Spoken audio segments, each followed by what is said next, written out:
Hi everyone and welcome back to Jubilee Road and yet another review. I've been spending way too much money, if I'm honest. So today, look what we have here. I've been waiting for this engine a long time. Ever since they announced it, I really wanted this. Today we're going to look at the all new Hornby GWR King class, and this one has the TTS sounder fitted to it. As usual, we'll be opening the box, having a good look at the details of the Loco, and we'll show you how the Loco performs and runs and also sounds as it's going around the layout. So I think we should get started straight away. Right, we'll look at the end of the box so you know exactly what we're looking at. We have a BR Early King class, King Richard II 6021 with TTS sound. All sounds very good. Nice packaging from Hornby as usual. On the back, we've got all this is a history of the King class. Now I'm not going to go all the way through that because we'll be here all day. I believe there was 30 Kings built. And now there is 3, which 2 of them have been running fairly recently, and the other one has been in Swindon Museum, which is King George, for a long time. The other 2 are King Edward I and King Edward II, which is in this express blue. And we got a little diagram just on the side there. We'll get into the box. As usual, just slide this out and we'll pop it down there. I have had this engine out to have a quick look to make sure it's all fine. This, I gotta be honest, is the tightest fitting box I have ever come across. This is, I don't know, this is unbelievable. You really have to, so you can't hardly get it out the box. No, it ain't coming out today. If I just turn it slightly upside down.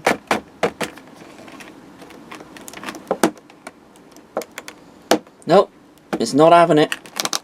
Ah, there we go. See what I mean? I have never come across a box this tight before. So as usual, we just slide this out and pop this box to one side.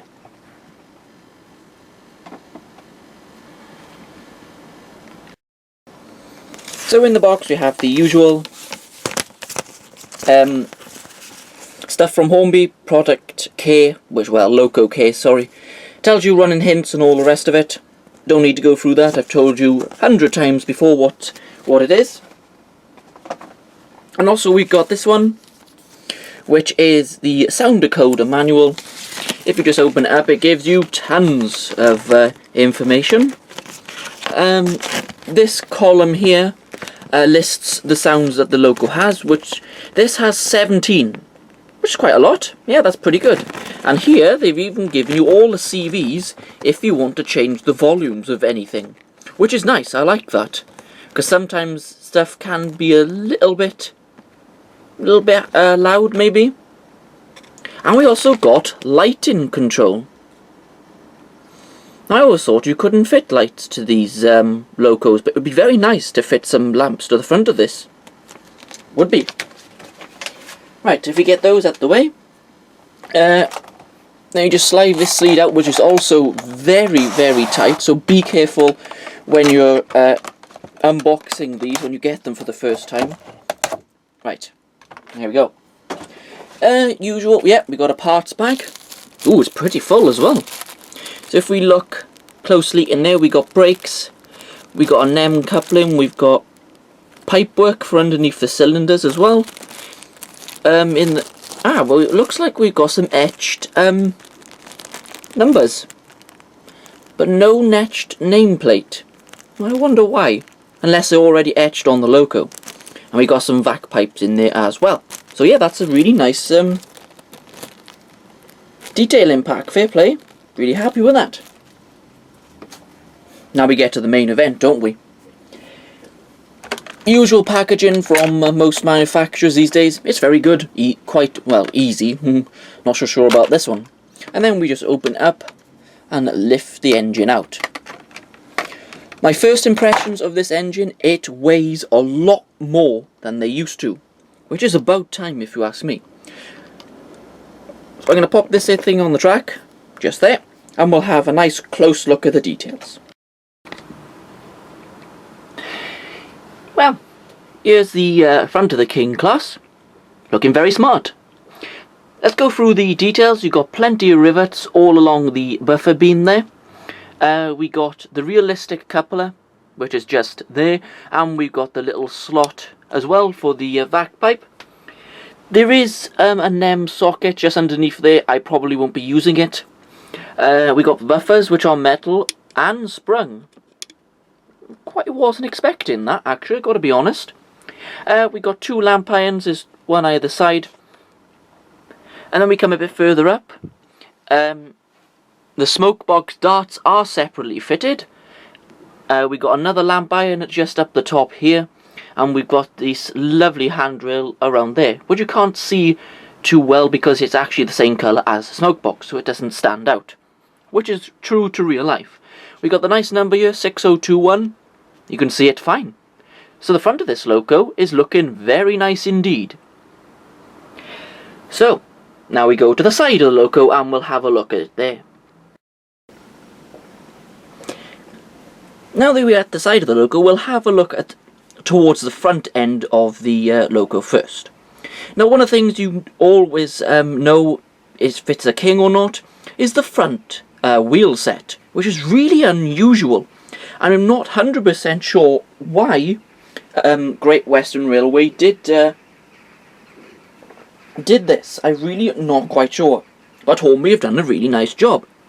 We got the axle picked out in this nice sort of gold colour. Well, it's not gold, it's brass, I would imagine. Because this rear wheel here is on the outside of the frame, and this one is on the inside. I honestly don't know. And we got also a nice suspension detail and everything there. We got the lovely curved steam pipe here, looking really nice. We got the cylinder chest here with lining around it, also nicely done. So if I just very slowly pull the engine, you should never do this really, but I only do this in the video, slowly across this way. Now we got all the rods and everything looking really sharp there, and they're pretty sturdy actually, because on some locos they tend to be a bit bit flimsy, you know, but on this one, very nice. We have the nameplate. Now, is it an etched nameplate? I can't tell. I honestly don't know if that's an etched nameplate or not. Here we got the handrail. Oh, that's a silly thing to do. We got a handrail all the way along the side, which is really nice. Very nicely done indeed. The wheels look really nice. Really done well in jet black. So now move the engine a little bit more this way. And now we come towards the cab area. We got the number again, 6021, which is looking nice, and the 2 red dots. I'm sure you know what they are. And then we got plenty of rivets all along there, and you got this nice lining around there. Very nice glazing. Oh, very sturdy glazing too. Very nice. And then we got some lovely under frame detail here that Hornby have picked out very nicely indeed. See if I can zoom in a tad for you. Just lower the camera so you can actually... That looks really nice, doesn't it? This pipework here, very picked out absolutely brilliantly there. That's a nice little feature. Overall, I'm really impressed with this so far. We got the steps on the loco and the tender. We got a separately fitted handrail just running along here. And now we go on to the side of the tender. Looking really nice, this tender. You got plenty of detail. We got the suspension detail and axle boxes. You can also see where the brake rigging will fit from the parts pack. We've got the British Rail logo looking really nice and crisp there. Nicely done. And there is loads of rivets on there. I shall give one of you a challenge and see actually how many rivets are actually on this loco. I'm sure not going to try that. Really no. I'll be here for a couple of months, I would imagine. Then we come to the rear, and then we got another separately fitted handrail. Now we're going to have a look at the rear of the loco and the tender.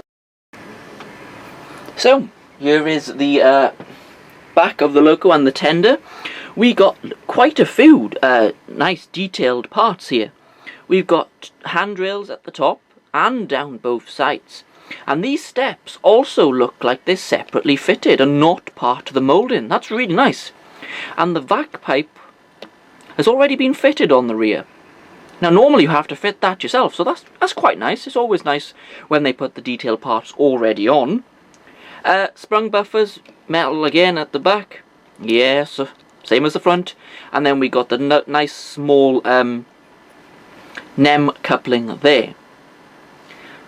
We're going to have a look at the top of the loco now, the chimney and safety valves and whistles. We are now at the top of the loco, and here's the chimney with a nice copper top to it, looking really nice. We've got the nice lining, really stands out on this lovely blue colour. We got the safety valves, which is modelled and detailed quite nicely there. And we got the whistles, which look separately fitted as well, not part of the moulding, which is very good.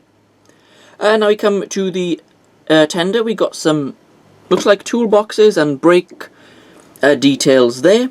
The coal load is not too bad. Actually, fair play, that's not too bad for factory fitted coal. Hopefully we'll be able to get that out. And then we come to the rear. Quite plain. We got the water filler there and that dome as well. We're going to go to the other side of the loco now, because there is different detail to the side we've already looked at. Now I'm going to keep the camera in my hand for this one. On this side we have this lovely rod working its way down to the thing there. That's different detail to the other side of the loco. Move across the linkage, you would expect is exactly the same. There'd be something wrong if it wasn't. And now we got a bit of extra detail just here. If I put the camera down a little bit, you can just see it there. This, I believe, is a little lubrication box. And they've done the pipe work very nicely there, haven't they? I'm very impressed, Hornby. You've done a really nice job on this engine.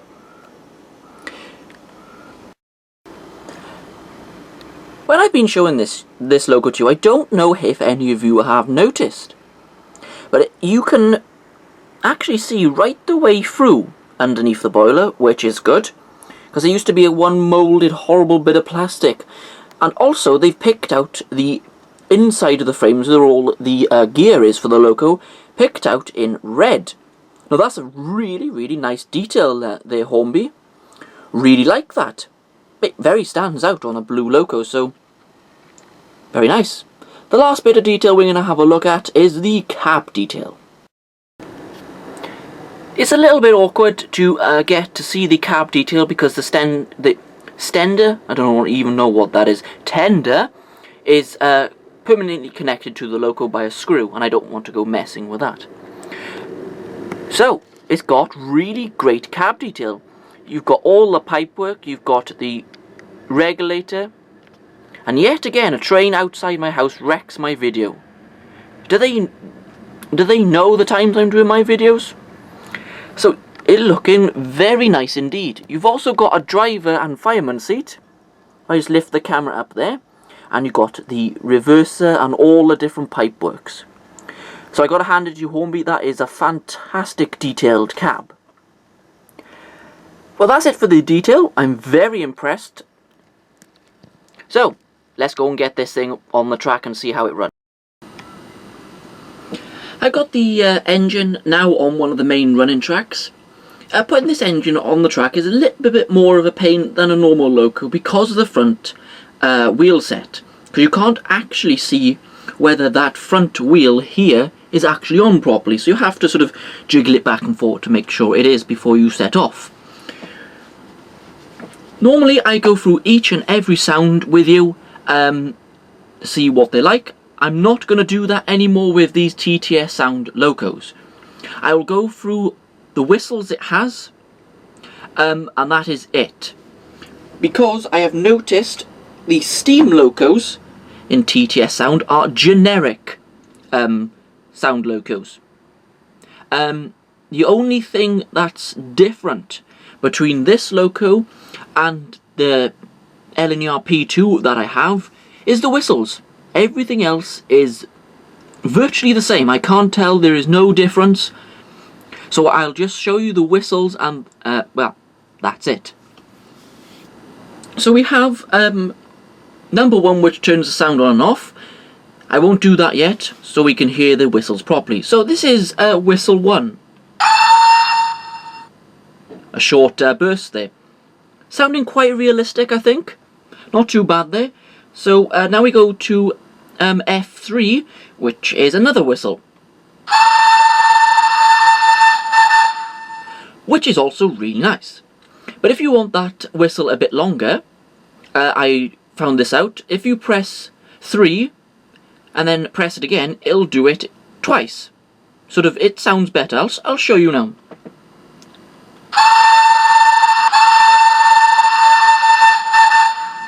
So you can have a bit longer. Now we go to F4, which is yet another whistle. So let's try this one. Ah, that's just a nice short blast there. And the last whistle we have is F5. This is a 2-burst whistle, which is really quite nice. I have been, you know, I have seen the King quite a lot. And it does make that kind of whistle. So there's the sounds there. And then the sounds go all the way down to function 17. We've got the coal shoveling, we've got the blower, we've got the safety valve, the guard's whistle. As you know, on TTS sounds, they are awful. Have Hornby listened and made them better? No, they haven't. It is still an awful sound on this. And the fireman's breakfast, well, not even going to say nothing about that. Right, we're going to move the engine back and forth a little bit without the sound, and then we'll put the sound on and blast it around the track. So we're going to go in reverse first, and here we go.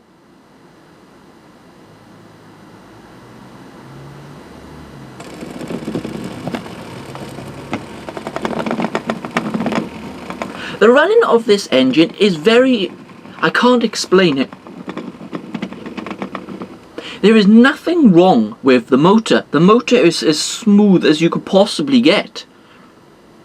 But it seems to be very jerky under low speed. Now this seems to be a common fault with TTS locos. I think it's probably they're using a bad decoder in the loco, because DC ones run fine. It's a little bit disappointing, I suppose. But once it's up to speed, it's no problem. I can kinda live with that. Right, function 1 turns the sound on, so here we go. Good volume, sounding quite nice. Let's send it around the track.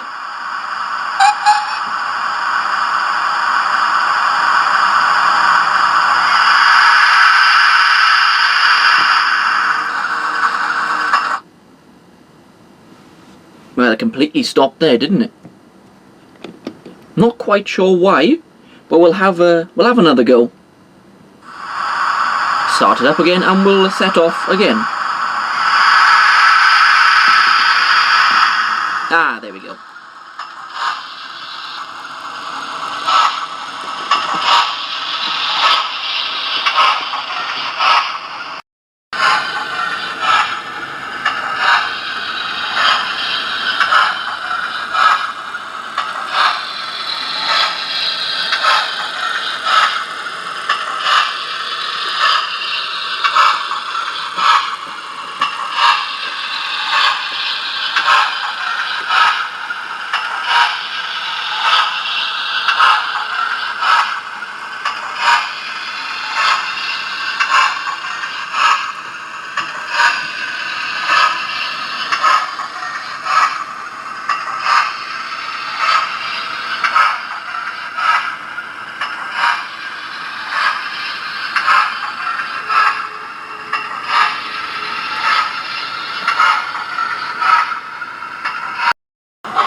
that was the quick running session for you all there.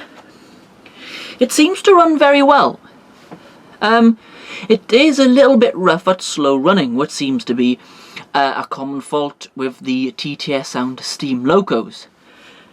But apart from that, it's actually really quite smooth. I think it's actually a decoder problem that's making it a little bit jerky at slow speed, not the actual motor. Well, that's my view. I think that anyway. So now we come to the conclusion. Detail, gotta give Hornby a 10 out of 10. It looks absolutely fantastic, standing still or moving. Running quality, I can only give it an 8. I think that's, yeah, 8 is why I'm gonna give this engine for running quality. Overall, I'll give it a good 8 out of 10 for this Hornby Loco. The price, I paid £175 for this, which is brilliant, to be honest, for an engine that looks this good and with sound. It's still a bargain. You know, I do really like this Hornby TTS sound things that they are giving us, and there's plenty more if you look at Hornby's website coming up next year, which I'll look into that in another video. So that's the end of the review of the Hornby class with TTS sound. Drop a comment, see if you like it, what your thoughts, leave a like, and don't forget to join the Facebook page where there's more information about Jubilee Road and what I'm up to. So that's it for today, guys, and I'll speak to you all again in another video. Bye all.